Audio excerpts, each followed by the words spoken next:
Yo, Merry Christmas sa inyo mga chong. Ito, MR Industrial versus Class G. Ito magandang laban to, men. Buelta Balentong pa din. Simulan na natin. Youth Theater, Makati City, pangalawang laban na ng gabi. Shoutout sa lahat ng mga kasama natin, supportang tunay, live, at syempre, lahat ng supportang tunay online. Shoutout sa lahat ng mga represent collabs natin. Flip top magigay para sa parating natin laban. Flip top beer nga pala, parating na rin sa inyo.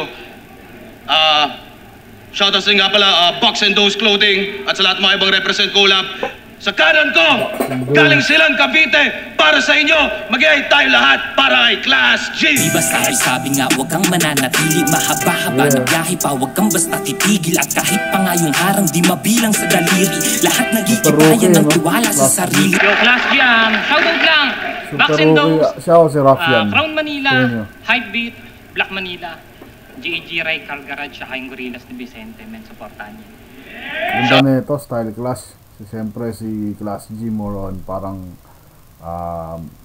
mabars si Class G, tsaka tawag dito, parang modern na approach sa battle rap, yung parang kung ano yung malakas ngayon, yun siya. Si MR Industrial naman may sarili siyang lane, di ba, mga left field. Kasi nga pala Crown Manila. At sa kaliwa ko naman, silang Cavite din. Para sa inyo, mag-iay tayo lahat para kay MR Industria. Puso nga ay dito mo nasabitin, salita ko'y pundasyon ng inyong awitin. Mga lintan sip-sip kung kumikig, kahayupang nakatago sa pag-ibig. Uprising, ingay likha, industrialismo. Abangan nga pala yung parating na bagong album ni MR. Nanalo ng coin toss si Class G. Pinili niya mauna. Tig 2 minuto. Dapat 5 ang hurado natin. Non-tournament battle to. Buelta Balentong 10. Pakinggan natin unang banat. Class G. Game! Palimutan ko agad Sa pa-game? Siya si MR Industria. At ito daw ang kanyang malaluning comeback. Paalala ko lang ha. Nung huling laban niya kay Pistolero sa pagsusuri tambak, tapos pagbalik, pinapatagad sa akin, di man lang sa kukunti ang gap. Malamang yung mangyayari sa club, tagal bago nakabangon ng industriya, tapos malulugi agad, bossing. Tingin mo ba makakasabay pa itong pang-ahon 8 sa mga bagong flip at makabagong wave? Walang halong hate. Ayos lang kung bumalik yung industriya kahit masyadong late. Kaso yung produkto niyan matagal na lagpas sa expiration date. Kaya nga mas pinili niya na lang tumambay sa ingay likha. Kasi dun siya nang ibabaw at siya yung laging ace. Kaso kung ikaw yung halimaw sa ingay likha, ako yung halimaw sa quiet place. Para makilala sila ang tugon, nagbaliw-baliwan na ang tibay. Oo, napansin sila doon, pero sa malawakang pagninilay, kailangan pa magsama-sama ng mga may bulong, makalikha lamang ng ingay. Paano ang weirdo ng kanta nila kahit i-check nyo ang wag? Kaya nga nung nalaman kong si MR yung kalaban, ako'y napag-game ng sagad. Upo agad ako sa PC para yung mga kanta niya, ma-search ko lahat. Una kong nakita, daan ng mga tumakas. Puta, in-escape ko agad. Hindi. Pinakinggan ko din yung Broken Love Song niyan. Ang title, Pagkakamali. At yun na yata yung nagawa ko, pinakamalaking pagkakamali kasi meron siya dong lyrics na ako ang baluti at sandata mo sa loob at mapa sa labas. Napakalakas. Pati ba naman sa love song, yung lyrics mo, napakadahas. Sa mga hindi nakakaalam, kanta niya yon para sa ex niya, si DB, yung kanyang iningatan. Kaso siya ay iniwanan. May nalalaman ka pang sandata ka hindi ka nga inilaban, gago. Yung ex niyan si DB, nasa India na. Nung na-stop ko siya minsan, nakahanap na ng mas Indian. Oo, pinagpalit siya sa Indian. Sobra na sakit yan, insan. Ngayon anong sasabihin mo? Mas marami kang pinagdaanan na di ko kaya natahakin. Tanga, tsaka mo na ako yabangan ng karanasan pagtapos ng dadanasin mo sa akin. Kasi ngayong ako kalaban mo, masusi na magmulti ka kung ayaw mong matsugi at pagsuri ay mamuhi ka. Pag di mo na ibenta yung mga gawa mo, ang aking tsak ay lugi ka. Kailangan mong galingan sa kada palitan kundi ang babagsak industriya. Unang balat pa. Ay, ganda. Pero para sa akin, mas malakas pa ako nakitang Class G na round. Siguro to talaga panimula pa lang niya, painit pa lang. Kinukuha niya pa lang yung crowd. Pero yeah, ganda kasi prepared, di ba? Tapos dami niya rin mga laro dun. Ganda rin ng ano niya, rhyming. Yeah. Tapos may patawa din siya. Parang ano siya, all around na well-rounded na round. Si Emar. Ang lakas.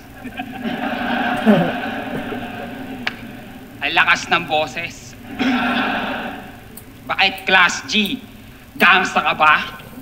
Eh di sa lansangan na natin to agad dalhin. Gigripuha kita sa tagiliran na may tagas kang kukumpunihin.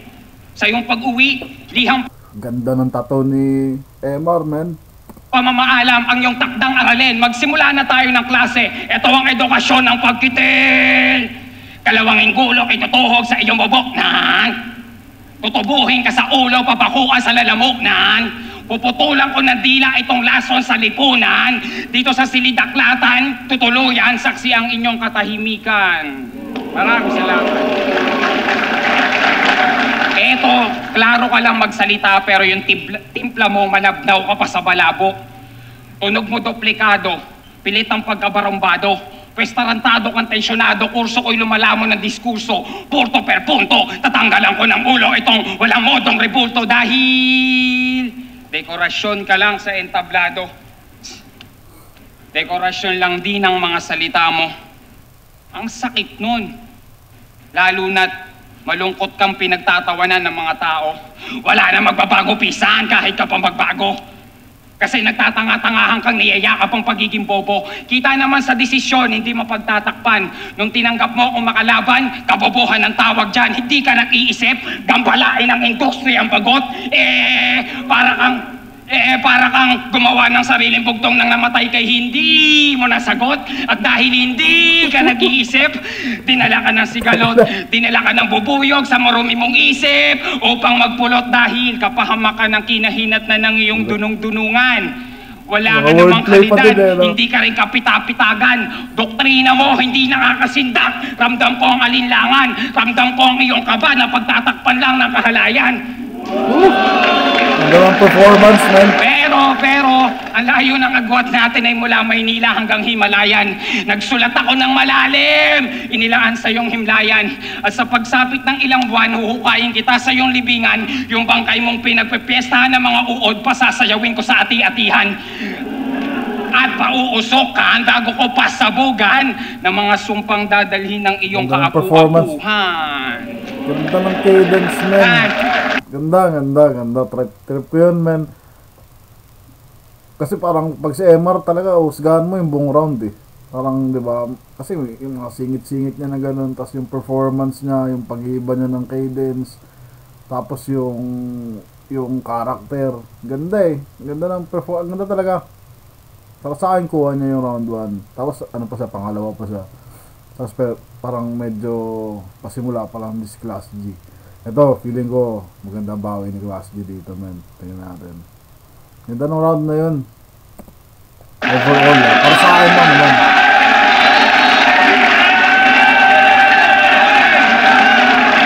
Parang classic na...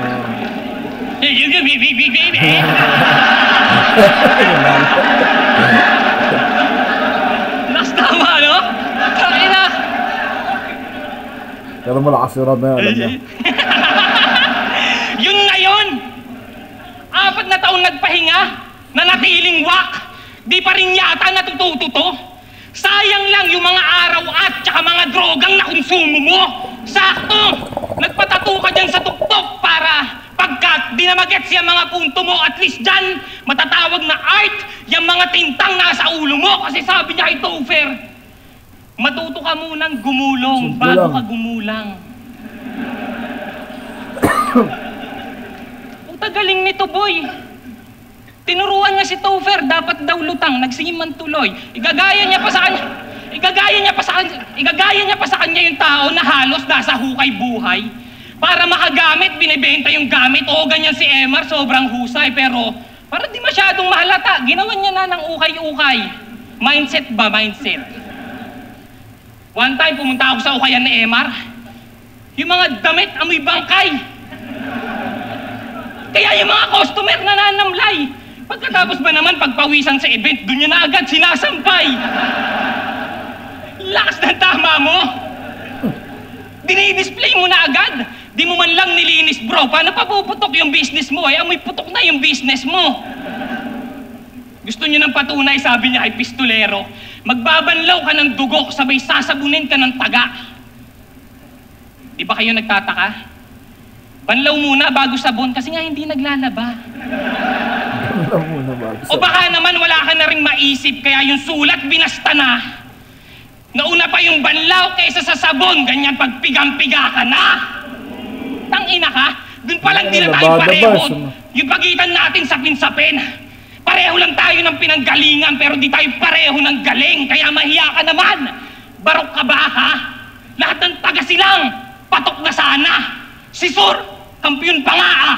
Si Jonas, pasok sa lasa. Kahit yata sa bakery, ikaw lang yung kababayan na hindi abot ng masa.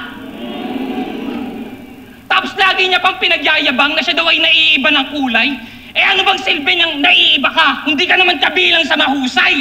Kasi puro lang yan pagdadrama. Kala mo may sugat na malalim o may buhat na dalahin, imbis na yung utak paganahin. Ha? Di na dapat paaralin o yung usap pahabain. Baka di masukat yung malalim na di sukat akalain yung mga ulat na nanggaling tsaka sulat na sa akin. Kasi kaya kong mag-bars, jokes, multi. Mga bagay na dun ka nakulangan. At kung hahanapan mo ako ng poetry, sa round 3 na lang natin pag-usapan.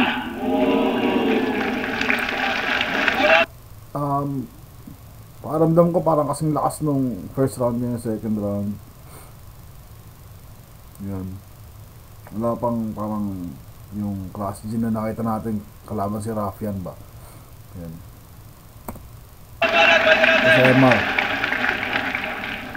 Alakas. Taga-silang ka ba? Taga-silang to?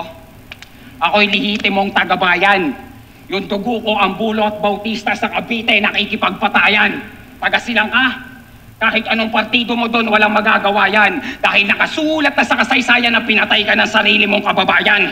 Pag titiniklingin kita sa baga, ipapakaladkad sa kalabaw. Iihawin kita sa nasusunog na bahay kubo, yung bungong mo gagawing bola pang sepak takraw. Ang iyong laman loob, pwedeng gamitin patibong panghuli ng agila. Susuotan kita ng barong Tagalog at sa burol mo, lupang hinirang ang musika. Dahil habang nagsusulat ako'y nagsisiiyakan ng mga anghel at ang mga demonyo'y nagluluksa. Dugo ng propeta at apostol ang tinta ko sa paglikha. Luwal at hati, pati kaluwalhatian sa aking gamit na paksa. Kaya plema ka lang sa akin, Dora, sa masalimo at kontola. Patnugot ang pupugot at panlapi aking gulok. Panaguri ang pansaksak at simono ang panghugot. Bawat gatla may pagkatuto, parilalang nakatutok. Mga nagbabagang basyo, persahan ko sa iyong ipapapulot. Dahil panigurado ko namang luluhod kahit magpakatala ka pa sa salitaan. Talataan ko'y sinasamba, talaan ko'y salatalitaan. At ito ang talamitam sa talambuhay mong nasa talampakan. Taliman mo mga talima, talino ko'y hindi nahihiwaan. Madudurog ang kasukasuhan mo at magpuputo ka ng mga litid. Kulang kung kahanginan lang sa lalim ng aking ipapasisid. Malulunod ka sa masasakit na alaala kong aking ipapasilip. Regalo dahil bago ka malagutan ng hininga, ang simbolo mo ay pagbibigayan ng pag-ibig. Ganon ako magmahal, nakamamatay. Kahit pusong bakal at bato, mabibistay. Ako ang Kapo Negro na sa panaginip mo gumagabay. At panaginip ka na lang dahil 2 buwan ka pa lang, pinatay ka na ng sarili mong inay. Kaya hanggang dyan ka na lang. kaluluwa at ilusyon na nahahawakan. Pumunta tong kaluluwa para dumigma, pumunta yung mga tao para ikay kaawaan. At ako, hindi ko alam, hindi ko inasahan. Ako na pala ang sundo dahil namatay sa panaginip ng binagyan ko ng paggunot si kamatayan. Kaya tara, sagot ko na ang pamasahe. Tutal hilaw ka, aabunohan kita sa Cavite. Yan. Ako yung round din ni MR. Gusto ko yung round 1 niya. Pero malakas pa rin tong round 2. Sobrang style clash nila no? Sobrang style clash nila, men. Si MR kasi parang lugi sa angulo diba? Parang generic lang yung mga siguro hindi siya masyadong nag-research or something. Talagang sumulat lang siya ng gusto niya isulat. Class G naman, puro talaga patama kay MR ba? Yeah. So, siguro tabla yung round 2. Round 1, MR. Round 2, tabla. So, round 3. Ang bato binibistay! Si Raul ang puta. Ito yung 4 na taon nyo iniintay.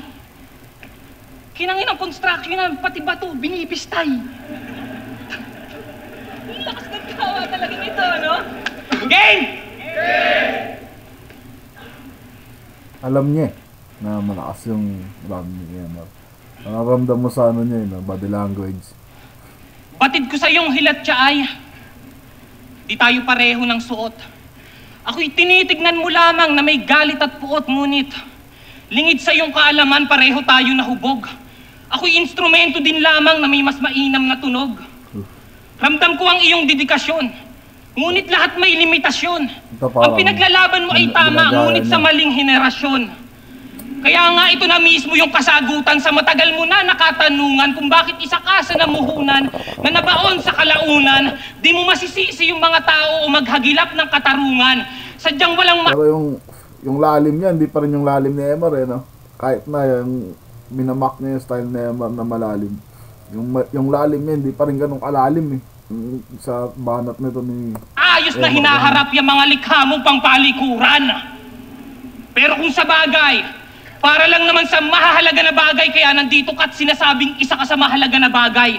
Ngunit ang kailangan mong tandaan na bagay, nawawala ang halaga ng bagay pag pilit kang nakikibagay sa mga bagay sa mundong hindi ka nababagay. Oo, mali, MR. Di ka matatawag na mahusay at di ka kakabiliban dahilan niya mga sulat na sagrado at tila nagsisilbig tipan. Nakatayo ka dyan para pakinggan. Pero ang mas nakakarindi lang, kahit anong tindi ng pag-intindi, di ka naiintindihan at alam mo yan.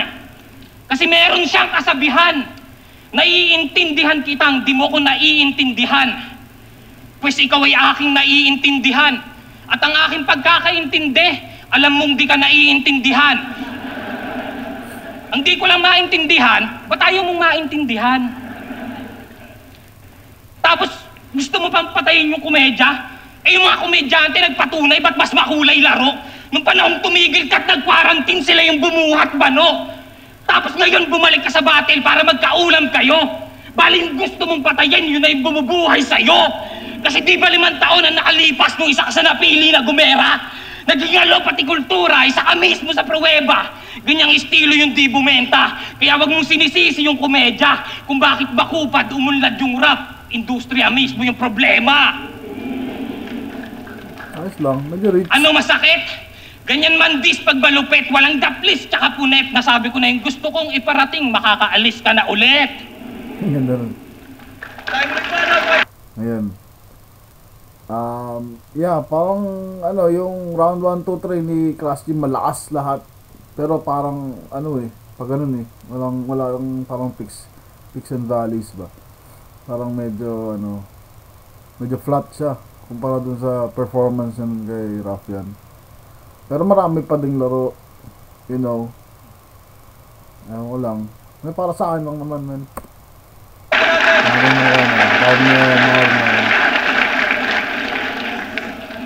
Hindi ka na napagod gumawa ng tamad na pangungusap. Ganun pa rin. Kaya nakakatamad kang kausap. Yung utak mo, sinliit ng utak ng kulisap na unti-unting namamatayan ng kislap tapos kidlat ang gusto mong masukat. Maaabo ka sa akin, sa kulog ko pa lang. Letra mo pa lang, letra ko ka lang. Rekta ko monekta, ikaw angas pa ba lang kaya nararapat ka lang na pahiga ng paalang. At pagapang, kitang lalatiguhin sa bako or tayo dumaan. Iikot kita sa kawit, kakaliwitin sa indang. 13 saksak sa 13 martires na may taring tandang. Sa tansa kita ibibila habang inaasinan sa pangpang. Yeah! Woo! Hindi na to aabot ng dasma. Ganda. Kung mga tungtong to, papalahin ko sa palapala. Pati sa imos nakatimbre ka, handa na ang bayoneta. Matatagpuan ka sa nobeleta sa loob ng maleta. Hindi sisikatan ko kahit sa silang lumilitaw ang araw. Burado ka sa hinaharap, wala ka ng balang araw. At sa aking balang araw, balay sinliwanag ng araw, kahit ipaliwanag ko araw-araw, lirisismo ang mangingibabaw. Malulunod ka lang.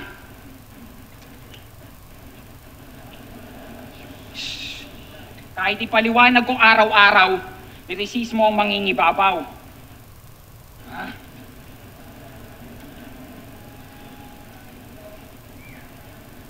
Kahit kulang ka. Kulang na kulang ka. Masarap mong hatawin sa entablado.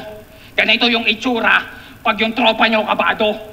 Matagal na tong parumbado sa salintaan, hindi mo kontrolado, habang binabayo kita sa ulo, ganon magpaagago. Tapos ililigpit kita, itutupi na parang papel. Puputukan kita sa ulo kahit wala akong baril. Dahil salita ko ay makapal. Okay na. Oo, freestyle to. Ano eh. Masasabay niya. Time, ganda mag-game para sa Sayang. Kuha ni Class G round 3. Uy, kita na. 1 MR 2 paltas 3 Class G. Gusto ko yung round 1 tsaka round 2 na MR eh. Pero jokes sa round 3 men eh. Malakas para sa akin kasi talaga magandang yung round 3 talaga kasi yung pag hindi mo na close ba, pag hindi mo na close yung round, wala men, di ba? So feeling ko Class G ko na Class D yun. Pero siguro kung nakompleto ni MR yung round 3 niya, siguro sa kanya ako panig eh. Nakakainis lang kasi naputol eh, kasi performance na eh. Sanginang yan, sayang no. Pero classic pa din, maganda pa din laban. Okay. Left up, Vuelta Balentong 10, Class G versus MR Industria. Mag-iis pang beses para sa kanilang pareho at para sa silang Cavite. Ang bota ng hurado, 3-2, magigay para kay Class G. Salamat kay MR Industria, siyempre. Silang Cavite. Pwede naman talaga kay MR din, pwede rin kay Class G. Depende nga kung anong preference mo eh. Kasi pwede man bigay yung 1-2 kay MR kasi nabuo niya yung mga rounds niya eh. Pero sa akin kasi, importante matapos mo yung round mo eh. Lalo na kung ganun magandang performance, sayang talaga. Pero yun. Alright man, dahil tayo papanoorin mo, madami maganda. Alam ko marami kayong mga nanonood man. Gusto nyo mag-request eh. Pero ubusin muna natin yung mga gandang laban kasi parang na hintayin panoorin eh, nakakasabik panoorin eh. Madami magandang parating eh. Pag naubos yun men, panoorin. Saka yung iba nyo kasing mga hinihiling na panood ko na yun eh. Pero si panoorin ulit natin, patapusin lang natin tong mga magaganda men na laban. Yung susunod data na upload nila, Raffian eh. Raffian. Mga laban ni Raffian man. Si ano ata, Beatroom. Yun, magandang laban din yun, no? Diba? Alright. Yun na yun. Sige.